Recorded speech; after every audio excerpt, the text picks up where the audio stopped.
ಶಿಷ್ಯರಿಗೆ ಅಭಿಷೇಕ. ಜೇಷಾಮ್ ಜಬುದೊರೆ. ಅಧ್ಯಾಯ 4. ಪವಿತ್ರಾತ್ಮ ನಿಮ್ಮ ಮೇಲೆ ಬರಲು ನೀವು ಬಲವನ್ನು ಹೊಂದಿ ಯೆರೂಸಲೇಮಿನಲ್ಲಿಯೂ ಎಲ್ಲ ಯೂದಾಯ ಸಮಾರ್ಯ ಸೀಮೆಗಳಲ್ಲಿಯೂ ಭೂಲೋಕದ ಕಟ್ಟಕಡೆಯವರೆಗೂ ನನಗೆ ಸಾಕ್ಷಿಗಳಾಗಿರಬೇಕು. ಅಪೊಸ್ತಲ ಕೃತ್ಯ 1:8. ಕ್ರಿಸ್ತನು ಪರಲೋಕಕ್ಕೇರುವ ಮೊದಲು ಶಿಷ್ಯರಿಗೆ ಒಂದು ವಾಗ್ದಾನವನ್ನು ಕೊಟ್ಟನು. ಇಗೋ, ನನ್ನ ತಂದೆಯು ವಾಗ್ದಾನ ಮಾಡಿದ್ದನ್ನು ನಿಮಗೆ ಕಳುಹಿಸಿಕೊಡುತ್ತೇನೆ. ದೇವರು ಮೇಲಣ ಲೋಕದಿಂದ ನಿಮಗೆ ಶಕ್ತಿಯನ್ನು ಉದಿಸುವ ತನಕ ಈ ಪಟ್ಟಣದಲ್ಲೇ ಕಾದುಕೊಂಡಿರಿ. ಲೂಕ 24:49. ಕ್ರಿಸ್ತನು ಪರಲೋಕಕ್ಕೇರಿದ ನಂತರ ಶಿಷ್ಯರು ಬಹಳ ಸಂಕಟವನ್ನು ಅನುಭವಿಸಿದರು. ತಾಯಿಯಿಲ್ಲದ ತಬ್ಬಲಿಗಳಂತೆ ಆಶ್ರಯವಿಲ್ಲದೆ ಪರಿತಪಿಸಿದರು. ಕೊಲೆ ಮಾಡಲು ಯತ್ನಿಸುತ್ತಿದ್ದ ಫರಿಸಾಯರು, ನಿಂದೆಯ ನುಡಿಗಳಿಂದಲೇ ಕೊಲ್ಲುತ್ತಿದ್ದ ಶಾಸ್ತ್ರಿಗಳು, ಇವೆಲ್ಲರ ಮಧ್ಯದಲ್ಲಿ ಶಿಷ್ಯರು ಆತ್ಮ ಬಲವಿಲ್ಲದವರಾಗಿ ನಡುಗಿದರು. ಯೆರೂಸಲೇಮಿನ ಬೀದಿಗಳಲ್ಲಿ ಸಹ ನಡೆಯಲು ಅವರು ಭಯಪಟ್ಟರು. ಇಂಥ ಪರಿಸ್ಥಿತಿಯಲ್ಲಿ ಅವರನ್ನು ಆದರಣೆ ಪಡಿಸಿದದು ಯೇಸು ಕ್ರಿಸ್ತನು ನುಡಿದ ವಾಗ್ದಾನ ವಚನಗಳು. ಪವಿತ್ರಾತ್ಮನು ನಿಮ್ಮ ಮೇಲೆ ಬರಲು ನೀವು ಬಲ ಹೊಂದುವಿರಿ, ಉನ್ನತ ಬಲವನ್ನು ಹೊಂದಿಕೊಳ್ಳುವಿರಿ. ನರ ಮನುಷ್ಯರೆಲ್ಲರ ಮೇಲೂ ನನ್ನ ಆತ್ಮವನ್ನು ಸುರಿಸುವೆನು. ಇದೇ ಕರ್ತನು ಮಾಡಿದ ವಾಗ್ದಾನವಲ್ಲವೇ? ಪಂಚಶತಮ ಹಬ್ಬವು ಸಮೀಪಿಸುತ್ತಿದ್ದ ದಿನಗಳಲ್ಲಿ ದೇಶದ ಎಲ್ಲ ಭಾಗಗಳಲ್ಲಿದ್ದ ಜನರು ಯೆರೂಸಲೇಮಿನಲ್ಲಿ ಕೂಡಿಬಂದಿದ್ದರು. ಆ ದಿನಗಳಲ್ಲಿ ನಡೆದ ಯೇಸು ಕ್ರಿಸ್ತನ ಶಿಲುಬೆಯ ಮರಣದ ಬಗ್ಗೆ ಅವರೆಲ್ಲರ ತರ್ಕಗಳು, ವಿವಾದಗಳು ಶಿಷ್ಯರನ್ನು ಇನ್ನೂ ಭಯಪಡಿಸಿದ್ದಿರಬಹುದು. ಕ್ರಿಸ್ತನ ಶ್ರಮೆ, ಮರಣ ಅವರ ನೆನಪಿನಲ್ಲಿ ಹಸಿದಾಗಿಯೇ ಉಳಿದಿದ್ದ ದಿನಗಳು. ಭಯ, ಕಳವಳ, ಚಿಂತೆಗಳಿಂದ ಕೂಡಿದ ಶಿಷ್ಯರು ಕರ್ತನು ವಾಗ್ದಾನ ಮಾಡಿದ ಪವಿತ್ರಾತ್ಮನಿಗಾಗಿ ಎದುರು ನೋಡುತ್ತಾ ಕಾದಿದ್ದರು. ಜಗತ್ತಿಗೆಲ್ಲ ಸುವಾರ್ತೆ ಸಾರಿರಿ ಎಂದು ಕರ್ತನು ಅಪ್ಪಣೆ ಕೊಟ್ಟಿದ್ದನು. ಆದರೆ ಹೋಗಲು ಧೈರ್ಯವೂ ಬಲವೂ ಬೇಕಲ್ಲವೇ? ನೋಡಿರಿ, ಶಿಷ್ಯರ ಮನಸ್ಸಿನಲ್ಲಿ ಅನೇಕ ಕಲ್ಪನೆಗಳು, ಅನೇಕ ಕಳವಳಗಳು. ಇಂಥ ಪರಿಸ್ಥಿತಿಯಲ್ಲಿ ಉನ್ನತ ಬಲವು, ಮಹಿಮೆಯ ಅವರ ಮೇಲೆ ಇಳಿಯಿತು. ಸತ್ಯವೇದ ಹೇಳುತ್ತದೆ, ಪಂಚಶತಮ ದಿನದ ಹಬ್ಬವು ಬಂದಿರಲಾಗಿ ಅವರೆಲ್ಲರೂ ಒಂದೇ ಸ್ಥಳದಲ್ಲಿ ಕೂಡಿದ್ದರು. ಆಗ ಬಿರುಗಾಳಿ ಬೀಸುತ್ತದೋ ಎಂಬಂತೆ ಪಕ್ಕನೆ ಆಕಾಶದೊಳಗಿಂದ ಒಂದು ಶಬ್ದ ಉಂಟಾಗಿ ಅವರು ಕೂತಿದ್ದ ಮನೆಯನ್ನೆಲ್ಲ ತುಂಬಿಕೊಂಡಿತು. ಅದಲ್ಲದೆ ಉರಿಯಂತಿದ್ದ ನಾಲಿಗೆಗಳು ವಿಂಗಡಿಸಿಕೊಳ್ಳುವ ಹಾಗೆ ಅವರಿಗೆ ಕಾಣಿಸಿ ಅವರಲ್ಲಿ ಒಬ್ಬೊಬ್ಬರ ಮೇಲೆ ಒಂದೊಂದಾಗಿ ಕೂತುಕೊಂಡವು. ಆಗ ಅವರೆಲ್ಲರೂ ಪವಿತ್ರಾತ್ಮ ಭರಿತರಾಗಿ ಆ ಆತ್ಮ ತಮಗೆ ನುಡಿಯುವ ಶಕ್ತಿಯನ್ನು ಕೊಡುವ ಪ್ರಕಾರ ಬೇರೆ ಬೇರೆ ಭಾಷೆಗಳಿಂದ ಮಾತಾಡುವುದಕ್ಕೆ ಪ್ರಾರಂಭಿಸಿದರು.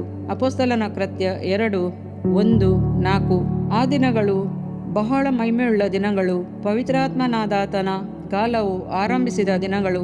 ಸಾಧಾರಣವಾದ ಮನುಷ್ಯರು ಆಶೀರ್ವದಿಸಲ್ಪಟ್ಟು ಅಪೊಸ್ತಲರಾಗಿ ಮಾರ್ಪಟ್ಟ ದಿನ. ಕ್ರಿಸ್ತನ ಮಧುವಣಗಿತ್ತಿಯಾದ ಸಭೆ ಉದ್ಭವಿಸಿದ ದಿನಗಳು. ಈ ಅಧ್ಯಾಯದಲ್ಲಿ ಪವಿತ್ರಾತ್ಮನ ಅಭಿಷೇಕದಿಂದ ಅವರ ಜೀವಿತದ ಮಾರ್ಪಾಟನ್ನು, ಮಹಿಮೆಯಾದ ಸೇವೆಯನ್ನು ಕುರಿತು ಧ್ಯಾನಿಸೋಣ. ಅಭಿಷೇಕವು ನಾನಾ ಭಾಷೆಗಳನ್ನು ನುಡಿಸುತ್ತದೆ. ಶಿಷ್ಯರು ಅಭಿಷೇಕಿಸಲ್ಪಟ್ಟಾಗ ಮಾತಿನಲ್ಲಿ ಮಾರ್ಪಾಟು ಉಂಟಾಯಿತು. ಅಗ್ನಿಮಯವಾದ ಉರಿಯುತ್ತಿದ್ದ ನಾಲಿಗೆಗಳು ವಿಂಗಡಿಸಿಕೊಳ್ಳುವಂತೆ ಅವರ ಮೇಲೆ ಇಳಿಯಿತು. ಅಂದು ಪ್ರವಾದಿಯಾದ ಯೆಶಾಯನನ್ನು ಅಭಿಷೇಕಿಸಿದಾಗ ಸ್ಪರ್ಶಿಸಲ್ಪಟ್ಟದ್ದು ಅವನ ನಾಲಿಗೆ. ಅದರಂತೆ ಶಿಷ್ಯರ ನಾಲಿಗೆ ಮೇಲಿಳಿದ ಆತನ ಅಭಿಷೇಕ ಧೈರ್ಯವಾಗಿ ಕ್ರಿಸ್ತನನ್ನು ಪ್ರಸಂಗಿಸುವಂತೆ ಮಾಡಿತು.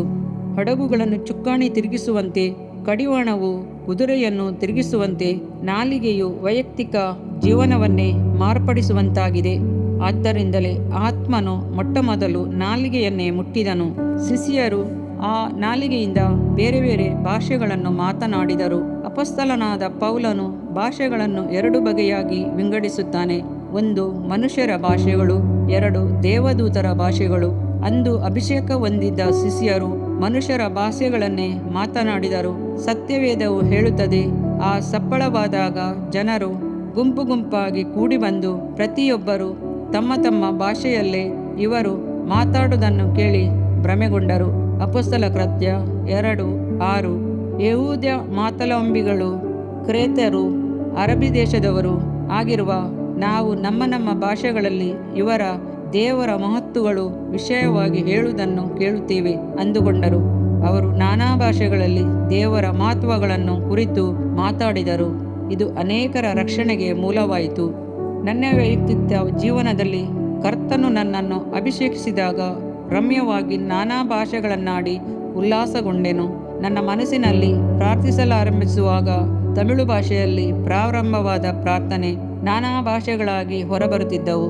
ಆದ್ದರಿಂದ ಪ್ರಾರ್ಥಿಸುವಾಗ ಆತ್ಮನಿಂದಲೂ ಬುದ್ಧಿಯಿಂದಲೂ ಪ್ರಾರ್ಥಿಸಲು ಕಲಿತುಕೊಂಡೆನು.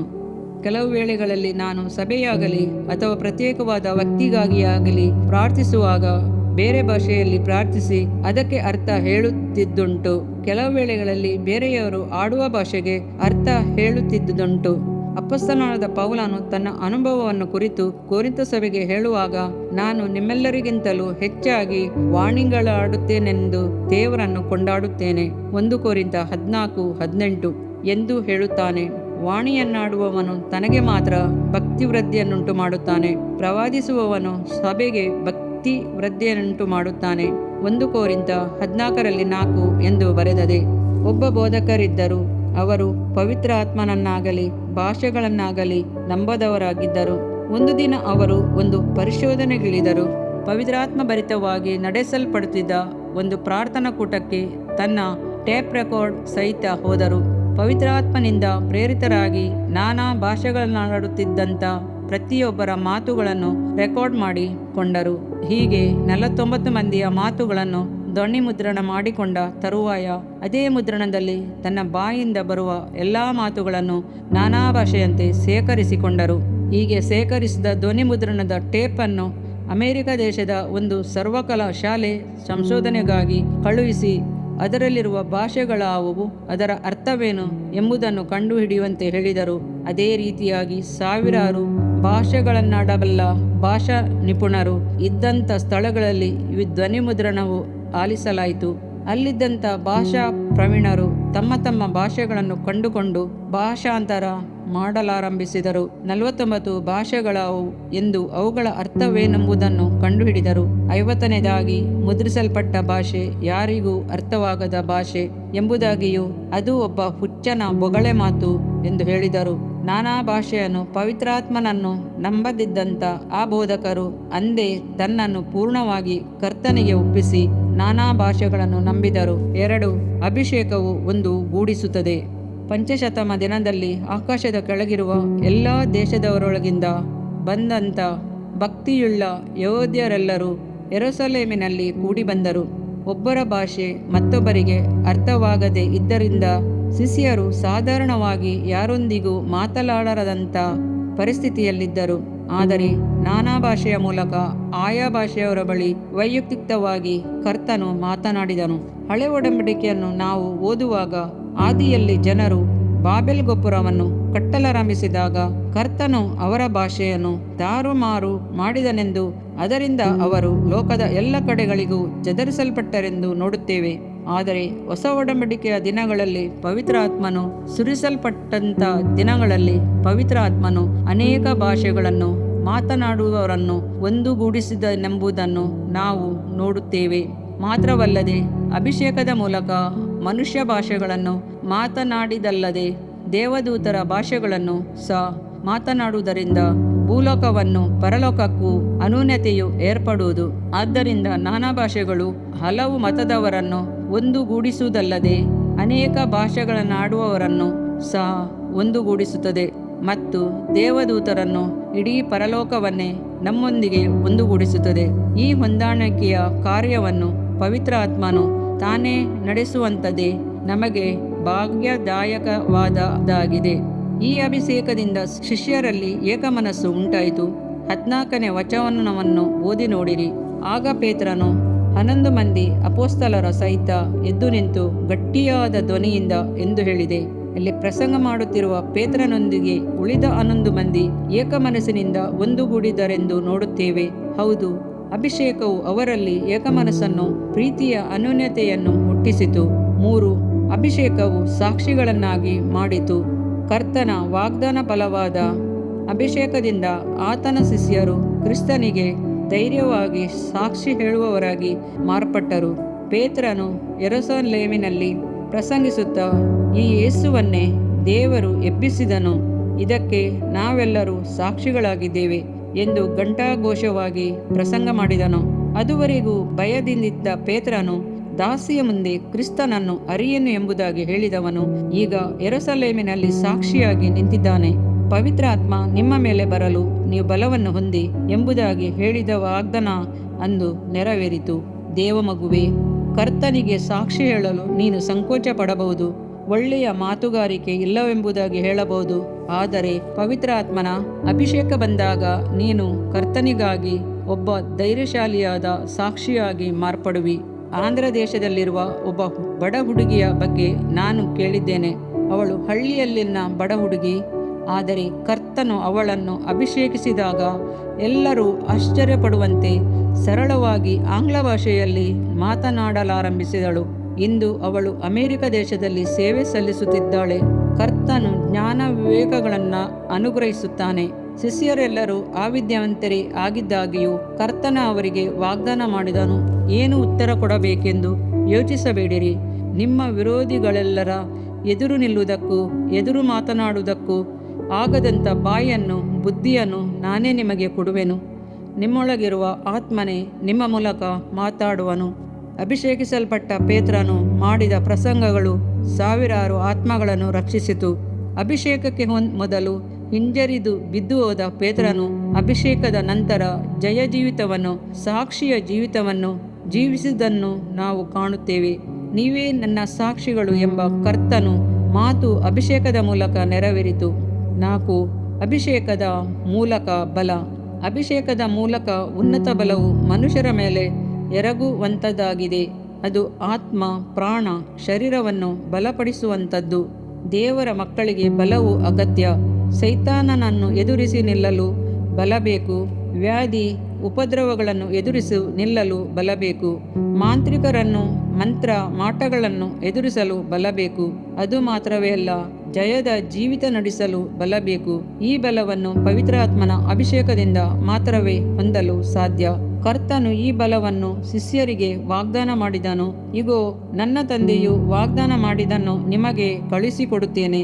ದೇವರು ಮೇಲಣ ಲೋಕದಿಂದ ನಿಮಗೆ ಶಕ್ತಿಯನ್ನು ಒದಗಿಸುವ ತನಕ ಈ ಪಟ್ಟಣದಲ್ಲೇ ಕಾದುಕೊಂಡಿರಿ ಎಂದು ಹೇಳಿದನು. ಲೂಕ 24:49. ಈ ಕಾದಿರುವಿಕೆಯ ಪಾಪಕ್ಷಮೆಯಾಗಲಿ ರಕ್ಷಣೆಯಾಗಲಿ ಅಲ್ಲ, ಇದು ಅವರನ್ನು ಬಲಪಡಿಸುವ ಪವಿತ್ರಾತ್ಮನ ಬಲಕ್ಕಾಗಿಯೇ ಕಾದಿರಬೇಕಾಗಿತ್ತು. ಪವಿತ್ರಾತ್ಮನು ನಿಮ್ಮ ಮೇಲೆ ಬರಲು ನೀವು ಬಲವನ್ನು ಹೊಂದುವಿರಿ ಎಂಬುದು ಆತನು ಮಾಡಿದ ವಾಗ್ದಾನ. ಈಗಾಗಲೇ ಆತನ ಶಿಷ್ಯರಿಗೆ ವ್ಯಾಧಿಗಳ ಮೇಲೂ ಅಶುದ್ಧಾತ್ಮಗಳ ಮೇಲೂ ಅಧಿಕಾರವು ಮಹಿಮೆಯು ಕೊಡಲ್ಪಟ್ಟಿತ್ತು. ಲೂಕ 10:19. ಆದರೆ ಪವಿತ್ರಾತ್ಮನು ಇನ್ನೂ ಹೆಚ್ಚಾದ ಬಲವನ್ನು ಕೊಡುವುದರಿಂದ ಶತ್ರುವಿನ ಮೇಲೆ ಪೂರ್ಣ ಜಯವನ್ನು ಹೊಂದಬಹುದು. ನನಗೆ ಮೆಡ್ರಾಸ್ ಪಟ್ಟಣದಲ್ಲಿರುವ ಬ್ಯಾಪ್ಟಿಸ್ಟ್ ಸಭೆಯ ಬೋಧಕರ ಪರಿಚಯವಿದೆ. ರಕ್ಷಣೆಯ ಬಗ್ಗೆ ಅವರಿಗೆ ಗಾಢವಾದ ವಿಶ್ವಾಸ ನಂಬಿಕೆಗಳಿದ್ದವು. ಆದರೆ ಪವಿತ್ರಾತ್ಮನ ಅಭಿಷೇಕವನ್ನು ನಂಬುತ್ತಿರಲಿಲ್ಲ, ಅಪಹಾಸ್ಯ ಮಾಡುತ್ತಿದ್ದರು. ಆತನು ತನಗಿದ್ದಂಥ ರಕ್ಷಣೆಯ ಮಹಿಮೆಯ ಬಲದಿಂದಲೇ ದೈವಗಳನ್ನು ಓಡಿಸುತ್ತಿದ್ದರು. ಅವರು ಪ್ರಾರ್ಥಿಸಿದರೆ ವ್ಯಾಧಿಗಳು ನೀಗಿ ಸೌಖ್ಯವಾಗುತ್ತಿತ್ತು.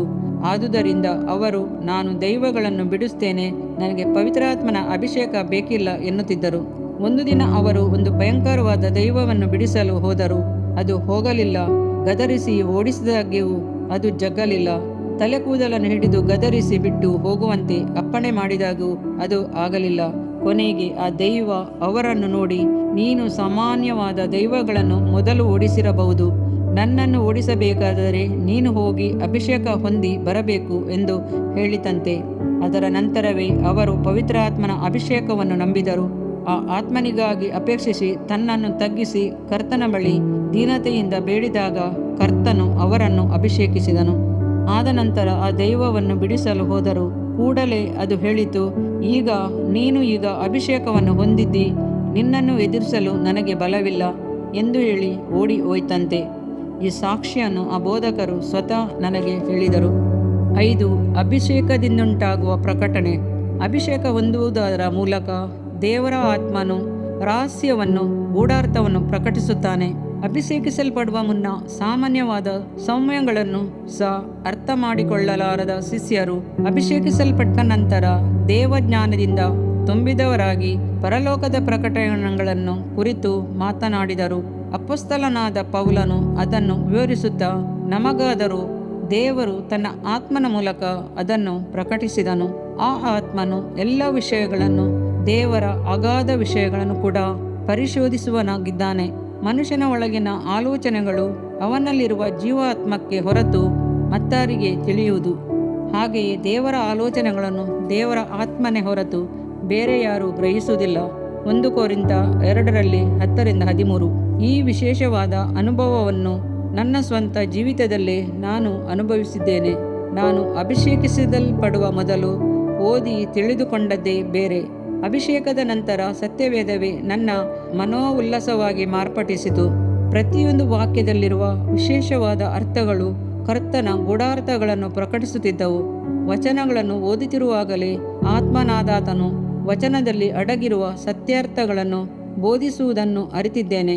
ಸತ್ಯವೇದವು ಹೇಳುತ್ತದೆ, ಆತನಿಂದ ನೀವು ಹೊಂದಿದ ಅಭಿಷೇಕವು ನಿಮ್ಮಲ್ಲಿ ನೆಲೆಗೊಂಡಿರುವುದರಿಂದ ಯಾವನಾದರೂ ನಿಮಗೆ ಉಪದೇಶ ಮಾಡುವುದು ಅವಶ್ಯವಿಲ್ಲ. 1 ಯೋಹನ 2:27. 6. ಅಭಿಷೇಕವು ಅರುವನ್ನು ಕೊಡುತ್ತದೆ. ಆತನು ಬಂದು ಪಾಪ, ನೀತಿ, ನ್ಯಾಯ ತೀರುವಿಕೆ ಈ ವಿಷಯಗಳಲ್ಲಿ ಲೋಕಕ್ಕೆ ಅರುವನ್ನು ಹುಟ್ಟಿಸುವನು. ಯೋಹನ 16:8. ಪವಿತ್ರಾತ್ಮನನ್ನು ಹೊಂದುವಾಗ ಮನಸಾಕ್ಷಿಯಲ್ಲಿ ಸೂಕ್ಷ್ಮವಾದಂಥ ಅನುಭವ ಉಂಟಾಗುತ್ತದೆ. ಇದು ಪಾಪವೆಂದು ತಿಳಿಯದೆ ಮಾಡಿದಂಥ ಹಿಂದಿನ ಕಾರ್ಯಗಳು. ಈ ಪಾಪವೆಂದು ನಮ್ಮ ಅಂತರ್ಯಕ್ಕೆ ಚೆನ್ನಾಗಿ ಹೊಳೆಯುತ್ತದೆ. ಕರ್ತನಿಗೆ ಪ್ರಿಯವಾಗಿಲ್ಲದ ಪ್ರತಿಯೊಂದು ಕಾರ್ಯವನ್ನು ಕುರಿತು ನಮ್ಮೊಳಗಿರುವ ಪವಿತ್ರಾತ್ಮನು ನಮಗೆ ಅರುವನ್ನು ಹುಟ್ಟಿಸುತ್ತಲೇ ಇರುವನು. ಪ್ರತಿ ಸಾರಿ ಪಾಪ ಮಾಡುವಾಗಲೂ ಒಳಗಿರುವ ದೇವರ ಆತ್ಮನು ಮನುಷ್ಯನ ಆತ್ಮನೊಂದಿಗೆ ಹೋರಾಡುವುದು ದೇವರೊಂದಿಗೆ ಸಂಧಾನವಾಗುವಂತೆ ನಮಗೆ ಎಚ್ಚರಿಕೆ ಕೊಡುತ್ತದೆ. ಆದ್ದರಿಂದ ಅಪೊಸ್ತಲನಾದ ಪೌಲನು ದೇವರ ಪವಿತ್ರಾತ್ಮನನ್ನು ದುಃಖಪಡಿಸಬೇಡಿರಿ ಎಂದು ನಮಗೆ ಎಚ್ಚರಿಕೆ ಕೊಡುತ್ತಾನೆ. ಪಾಪವನ್ನು ಕುರಿತ ಅರಿವು ನಮಗಿಲ್ಲದಿದ್ದರೆ ಆತ್ಮ ನಂದಿ ಹೋಗಿದೆ ಎಂದರ್ಥ. ಪವಿತ್ರಾತ್ಮನನ್ನು ನಂದಿಸಬೇಡಿರಿ ಎಂದು ಸತ್ಯವೇದವು ನಮ್ಮನ್ನು ಎಚ್ಚರಿಸುತ್ತದೆ. 1 ಥೆಸಲೋನಿಕ 5:19. ಶಿಷ್ಯರು ಅಭಿಷೇಕ ಹೊಂದಿದ ಆರಂಭದ ದಿನಗಳಲ್ಲಿ ಪಾಪ ಮಾಡಿದಂಥ ಅನನೀಯ ಮತ್ತು ಸಪೇರಳು ಕೂಡಲೇ ಬಿದ್ದು ಸಾಯಲು ಕಾರಣವೇನು? ಆತ್ಮನಾದಾತನು ಪಾಪವನ್ನು ಕುರಿತು ಖಂಡಿಸಿ ಪಾಪದ ಅರುವನ್ನು ಹುಟ್ಟಿಸಿದದೇ ಕಾರಣ. ಅಯಸ್ಕಾಂತವು ಹೇಗೆ ತನ್ನ ಕಡೆಗೆ ಬರುವಂಥ ಕಬ್ಬಿಣವನ್ನು ಆಕರ್ಷಿಸುತ್ತದೋ ಹಾಗೆ ಪವಿತ್ರಾತ್ಮನು ಪಾಪವನ್ನು ಕುರಿತು ಎಚ್ಚರಿಸುತ್ತಾನೆ. ಆತ್ಮನು ಕರ್ತನೊಂದಿಗೆ ನಮ್ಮನ್ನು ಸಂಧಾನಪಡಿಸುವುದು ಎಷ್ಟು ಮಹಿಮೆಯಾದ ಅಭಿಷೇಕವಲ್ಲವೇ? ಅಭಿಷೇಕ ನಾನಾ ಭಾಷೆಗಳನ್ನಾಡಿಸುವುದು. ಅಭಿಷೇಕವು ವಿಶ್ವಾಸಿಗಳನ್ನು ಒಂದುಗೂಡಿಸುತ್ತದೆ. ಅಭಿಷೇಕವು ನಮ್ಮನ್ನು ಸಾಕ್ಷಿಗಳನ್ನಾಗಿ ಮಾರ್ಪಡಿಸುತ್ತದೆ. ಅಭಿಷೇಕ ನಮ್ಮನ್ನು ಬಲಪಡಿಸುತ್ತದೆ. ಅಭಿಷೇಕವು ಪ್ರಕಟನಾ ಬರವನ್ನು ಕೊಡುತ್ತದೆ. ಅಭಿಷೇಕವು ಅರುವನ್ನು ಹುಟ್ಟಿಸುತ್ತದೆ. ಇದರಿಂದ ನಿನ್ನ ದೇಹಕ್ಕೆ ಆರೋಗ್ಯವು, ಎಲುಬುಗಳಿಗೆ ಸಾರವು ಉಂಟಾಗುವವು. ಜ್ಞಾನೋಕ್ತಿಗಳು 3ನೇ ಅಧ್ಯಾಯ 8ನೇ ವಾಕ್ಯ. ಪ್ರಿಯ ವೀಕ್ಷಕರೇ ಮತ್ತು ಕರ್ತನಲ್ಲಿ ಸಹೋದರ ಸಹೋದರಿಯರೇ, ನೀವು ನಮ್ಮ ಈ ಕಾರ್ಯಕ್ರಮವನ್ನ ವೀಕ್ಷಿಸಿದ್ದಕ್ಕಾಗಿ ದೇವರ ನಾಮದಲ್ಲಿ ನಿಮಗೆ ವಂದನೆಗಳು. ದೇವರ ವಾಕ್ಯವು ನಮ್ಮ ಎಲುಬಿಗೆ ಬಲವೂ ಸಾರವೂ ಆಗಿದೆ ಎಂದು ಸತ್ಯವೇದವು ಹೇಳುವಂತೆ ಈ ಕಾರ್ಯಕ್ರಮವು ನಿಮಗೆ ಆಶೀರ್ವಾದಕರವಾಗಿದೆ ಎಂದು ನಂಬುತ್ತೇವೆ. ಪ್ರಿಯ ವೀಕ್ಷಕರೇ, ನಮ್ಮ ಈ ಸೇವೆಗಾಗಿ ಪ್ರಾರ್ಥಿಸಿರಿ ಮತ್ತು ಎಲ್ಲಾ ಕಾರ್ಯಕ್ರಮಗಳನ್ನ ಇತರರೊಂದಿಗೆ ಶೇರ್ ಮಾಡಿರಿ. ಅದೇ ರೀತಿಯಾಗಿ ನಮ್ಮ ಈ ಯೂಟ್ಯೂಬ್ ಚಾನೆಲ್ ಅನ್ನು ಸಬ್ಸ್ಕ್ರೈಬ್ ಮಾಡಿರಿ ಹಾಗೂ ಲೈಕ್ ಮಾಡಿ. ನಿಮ್ಮ ಅನಿಸಿಕೆಗಳನ್ನು ಕಮೆಂಟ್ ಬಾಕ್ಸ್ನಲ್ಲಿ ನಮಗೆ ತಿಳಿಯಪಡಿಸಿ. ನಮ್ಮ ಸಂಖ್ಯೆ 7022104605. ಈ ಸಂಖ್ಯೆಗೆ ಕರೆ ಮಾಡಿರಿ. ಒಬ್ಬ ಪಾಪಿಯ ಪ್ರಾರ್ಥನೆ, ಯೇಸುವನ್ನು ರಕ್ಷಕನಾಗಿ ಅಂಗೀಕರಿಸಲು ಮಾಡಬೇಕಾದ ಪ್ರಾರ್ಥನೆ. ಪ್ರಿಯ ಪರಲೋಕದ ತಂದೆಯೇ, ಯೇಸುವಿನ ಹೆಸರಿನಲ್ಲಿ ನಾನು ನಿನ್ನ ಬಳಿಗೆ ಬಂದಿದ್ದೇನೆ. ನನ್ನ ಬಳಿಗೆ ಬರುವವರನ್ನು ನಾನು ತಳ್ಳಿಬಿಡುವುದೇ ಇಲ್ಲ. ಯೋಹಾನ 6:37 ಎಂದು ನಿನ್ನ ವಾಕ್ಯ ಹೇಳುತ್ತದಲ್ಲ. ಆದ್ದರಿಂದ ನೀನು ನನ್ನನ್ನು ತಳ್ಳಿಬಿಡದೆ ನನ್ನನ್ನು ಸೇರಿಸಿಕೊಳ್ಳುವಿ ಎಂದು ನನಗೆ ಗೊತ್ತಿದೆ. ಆದ್ದರಿಂದ ನಾನು ನಿನಗೆ ಸ್ತೋತ್ರ ಮಾಡುತ್ತೇನೆ.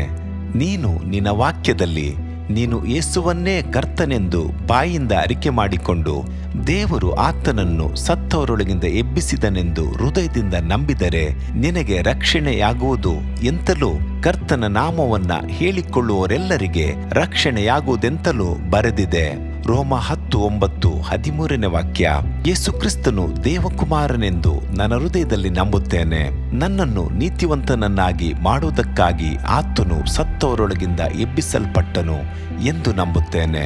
ನಾನು ಆತನ ನಾಮವನ್ನ ಹೇಳಿಕೊಳ್ಳುತ್ತೇನೆ. ಯೇಸುವೇ, ನೀನೇ ಕರ್ತನು. ತಂದೆಯೇ, ನೀನು ನನ್ನನ್ನು ರಕ್ಷಿಸಿದಿ ಎಂದು ನಾನು ನಂಬುತ್ತೇನೆ. ನಿನ್ನ ವಾಕ್ಯವು ಹೇಳುತ್ತದೆ, ಮನುಷ್ಯನು ಹೃದಯದಿಂದ ನಂಬುವುದರ ಮೂಲಕ ನೀತಿಯು ದೊರಕುತ್ತದೆ, ಬಾಯಿಂದ ಅರಿಕೆ ಮಾಡುವುದರ ಮೂಲಕ ರಕ್ಷಣೆಯಾಗುತ್ತದೆ. ರೋಮ 10:10. ನಾನೀಗ ನನ್ನ ಹೃದಯದಲ್ಲಿ ನಂಬುತ್ತೇನೆ ಹಾಗೂ ಯೇಸುವೇ ನನ್ನ ಕರ್ತನೆಂದು ಅರಿಕೆ ಮಾಡುತ್ತೇನೆ. ಆದುದರಿಂದ ನಾನೀಗ ರಕ್ಷಣೆ ಹೊಂದಿದ್ದೇನೆ. ಅಪ್ಪಾ ತಂದೆಯೇ, ನಿನಗೆ ಸ್ತೋತ್ರ.